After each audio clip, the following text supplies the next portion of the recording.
When war broke out in 1914, Britain was still a country that relied heavily on horsepower. Horses pulled ploughs, transported goods and raw materials, and in many places were still more common on the roads than the motor car.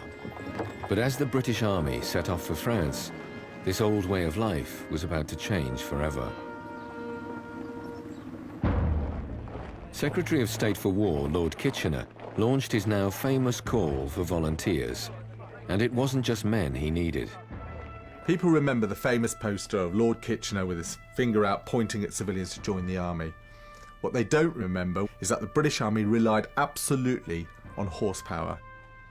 In 1914, it was critical to every single arm of the British Army. The Army's requisitioning policy quickly boosted the number of horses in service, but had a devastating effect on businesses across the country. And for many of those forced to give up their animals, it was a heartbreaking experience. Len Whitehead grew up on a farm in Suffolk. One thing that affected me was when they took the horses. Oh, I was sad all day at school, and I think I cried myself to sleep that night. Meant an awful lot to us, the horses. Now, hundreds of thousands of sturdy draft horses were employed to haul wagons carrying food, water, ammunition and equipment up to the front lines.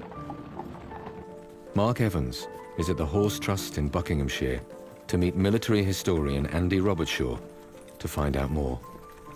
So these are like the equivalent of the Land Rover in the First World War then? Better than that. It's more like a transit van, 1.5 ton load, and it can go off-road. You couldn't fight the war without the wagons, because there are very few motor vehicles. Virtually everything else is pulled by horses.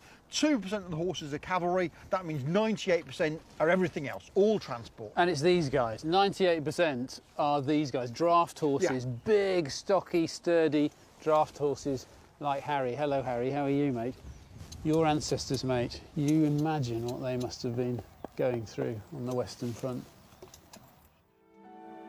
The soldier's duty to tend to his animals every night after a long day's work in dangerous conditions was exhausting. But through it, man and horse often developed a special bond. Among those from the city now responsible for a pair of horses was Londoner Bill Cotgrove, a driver in the Royal Field Artillery. You used to make sure your horses were all right. They were your main thing, they were, the horses.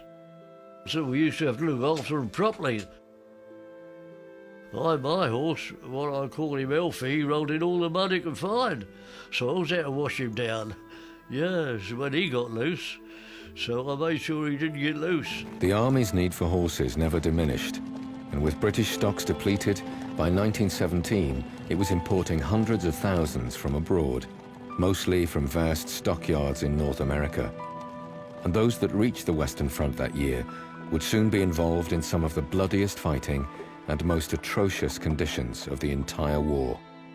The effect of the Great War on the horses that served was devastating. On the Western Front alone, Britain lost over 250,000 animals in the mud and squalor of battle. And as the army became increasingly mechanized, the writing was on the wall for the warhorse. Never again would such vast numbers suffer on the battlefield.